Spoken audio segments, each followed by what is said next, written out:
나의 꿈, 이하현. 바다는 한때 야생 모자반과 먹음직스러운 해초들이 가득한 아름다운 곳이었지. 내 친구들과 해류를 타고 대서양을 가로지르며 자유롭고 신나게 놀았었어. 내가 알에서 깨어났을 때 수많은 내 거북이 친구들과 함께 해변 모래사장을 떠나 바다로 헤엄쳐갔어. 갈매기들이 우리를 잡아먹으려고 해서 위험했지만 난 살아남았어.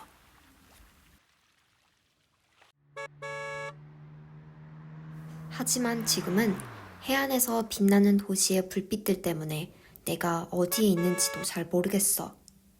그리고 예전에 내가 가장 좋아했던 음식들을 먹는 게 지금은 두려워. 옛날에는 불투명한 물체가 해파리라고 생각하고 먹었지만 맛이 엉망인데다 목구멍에 며칠이나 걸려서 질식할 뻔한 일이 여러 번 있었어. 숨을 잘 쉴 수 없었고 날 아프게 한 이 물질 때문에 속이 메스꺼웠어. 친구들이 나에게 계속 움직이라고 했지만 거의 움직일 수 없었어. 이런 일들이 몇 번 있고 나서 내가 먹고 있던 게 해파리가 아니라 비닐봉지라는 걸 알게 됐어. 그 이후로 내가 먹는 모든 것에 더 조심해야 한다는 걸 알게 됐어. 모든 음식이 영양가가 있는 건 아니니까. 옛날에는 시원하고 넓은 바다에서 내 친구들과 신나게 헤엄치며 걱정 없이 놀았어. 그런데 요즘은 친구들과 헤엄칠 때 비명소리가 들려. 비명소리가 나는 곳으로 가보면 그물에 걸린 친구들이 보여. 그물들이 너무 엉켜 있어서 친구들을 구하려 다가가면 같이 그물에 뒤엉키게 돼. 친구들을 구하려다가 같이 그물에 갇힐까봐 너무 무서웠어. 친구들에게는 미안했지만 뒤로 물러서서 울면서 친구들을 지켜봤어. 그물에 갇힌 친구들은 움직이지 못하며 고통스럽게 죽어갔어. 어느 날 시커먼 무언가가 내 시야를 뒤덮었어. 악취에 어지러웠어. 기름에 뒤덮였고 미끄러워서 몸을 제대로 움직일 수 없었고 정신을 잃었어. 눈을 다시 떴을 때 내가 어디에 있는지 보려고 여러 번 눈을 깜빡였어. 나를 둘러싼 물은 새까맣게 변해 있었어. 내가 예전에 헤엄쳤던 아름다운 푸른 바다가 아니었어. 충격을 받아 수면 위로 올라갔지만 여전히 어디로 향하고 있는지 볼 수 없었어. 주위의 모든 것들이 검은 기름에 덮여 있었고 깡통, 종이, 플라스틱 등 모든 종류의 쓰레기가 내 앞을 가로막아 앞으로 더 나아갈 수가 없었어. 끝이 없을 것 같던 쓰레기 더미의 미로 사이를 헤엄쳐 빠져나왔을 때 나는 더 큰 충격을 받았어. 내 물고기 친구들이 배를 뒤집고 검게 변해버린 바다 위를 둥둥 떠다니고 있었어. 수백 마리의 물고기 친구들이 차갑게 굳은 채로 물 위를 둥둥 떠다니고 있었어. 그 광경은 믿을 수 없이 너무나 끔찍했어. 충격에 빠진 채로 같은 자리에 계속 머물러 있을 때 멀리서 사람들이 다가오는 소리가 들렸어. 해변을 걸어가는 2명의 아이였는데 그들이 말하는 게 들려왔어. 우엑! 냄새 정말 싫어.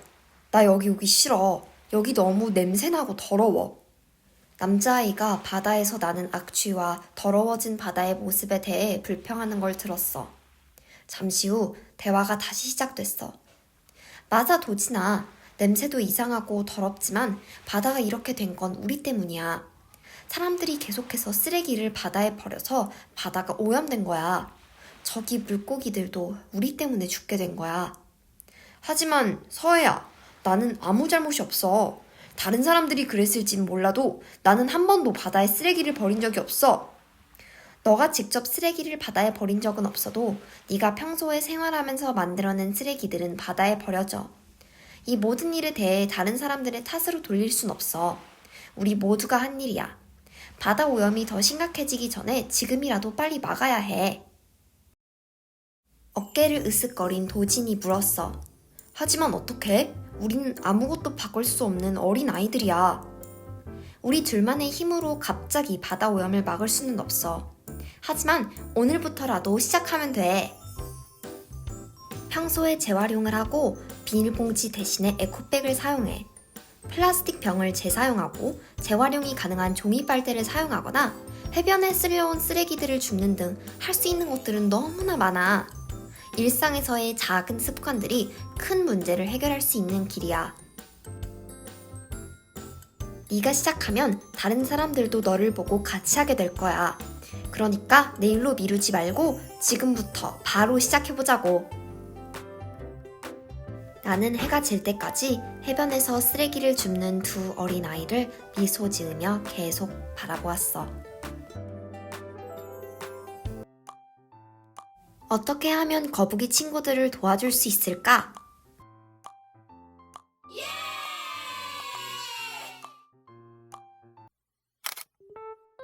안녕하세요. 저는 체질국제학교에 재학 중인 11학년 이하연이라고 합니다.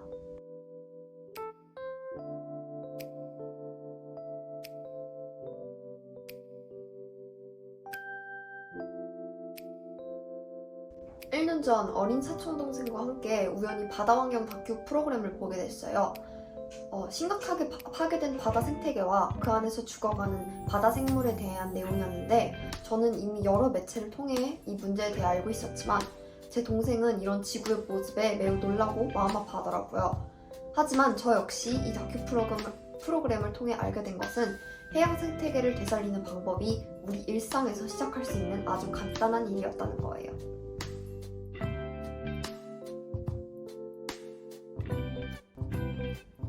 제가 실사책으로 출판을 하게 된 계기도 아주 우연히 사촌동생에게 제가 먼저 알고 있는 것을 보다 쉽고 재미있게 받아들일 수 있도록 도와주고 싶었어요.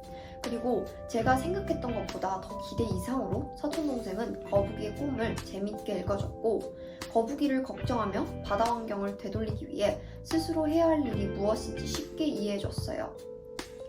제 동생을 통해 이 책이 보다 더 많은 어린 친구들과 함께 공유되어 읽을 수 있는 방법을 모색해보게 되었습니다. 그러던 중 전 인터넷에서 우리나라의 해양환경 보전에 힘쓰는 공공기관이 존재한다는 것을 알게 되었고, 해양환경공단에 제가 책을 쓰게 된 계기를 적어 제 책이 도움이 될 수 있는 경로가 있지 않을까 하여 기증도서를 보냈어요. 그런데 감사하게도 그곳 자체 어린이 교육 프로그램의 교재로 사용을 제안해 주셨고, 표창장도 주시는 등 저의 능력에 비해 과분한 평가를 받았다는 생각에 어떻게 하면 이 감사한 마음을 좀 더 긍정적으로 보답할 수 있을까 고민하게 됐습니다. 요즘에는 무료로 공간과 시간을 구애받지 않고 자유롭게 활용 가능한 인터넷이라는 플랫폼이 존재하더라고요. 단순하게 오디오북이 아닌 실제 이야기에 생동감을 더해줄 수 있는 여러 효과들을 넣어 아이들이 상상력을 더해서 집중해 즐길 수 있도록 새롭게 구성해보았어요.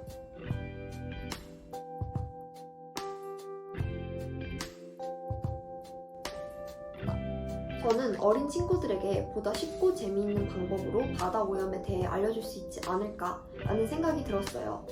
평소 그림 그리기를 좋아하고 저는 전문적인 작가는 아니지만 오히려 어린 친구들이 이해하기 쉽도록 어른들보다 좀 더 가까운 눈높이에서 언니, 누나의 목소리로 다소 무거운 주제를 친근하게 풀어낼 수 있지 않을까 고민하기 시작했어요. 동화책 속의 바다거북이의 바다 여행을 통해 그곳의 모습을 생생하게 전해주길 바랬고, 일상에서 우리 바다를 지킬 수 있는 일들을 쉽게 전달해주고 싶었어요. 그렇게 해서 처음 한글 동화책을 제작했는데, 국제학교를 다니는 저는 영어 사용이 익숙하기 때문에 한글뿐만 아니라 영어가 익숙한 친구들에게도 제 동화책이 도움이 될 수 있도록 연문책도 같이 제작하게 되었습니다. 제 꿈 역시 이 책을 읽고 있는 친구들과 마찬가지로 아직 현재 진행형이에요. 저는 미술을 전공하고 싶어요.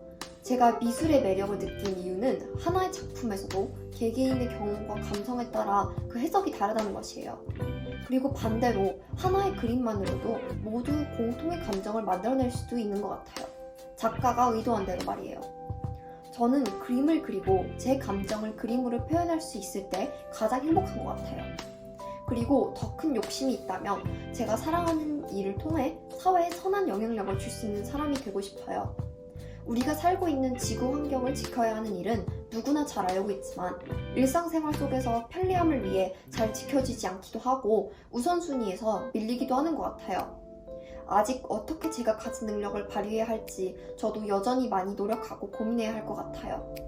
하지만 확실한 것은 저는 꾸준히 많은 사람들의 마음속에 감정을 이끌어낼 수 있는, 그래서 감정이 직접 실천으로 이어질 수 있는 영향력 있는 선순환을 제 손으로 직접 만들고 싶어요.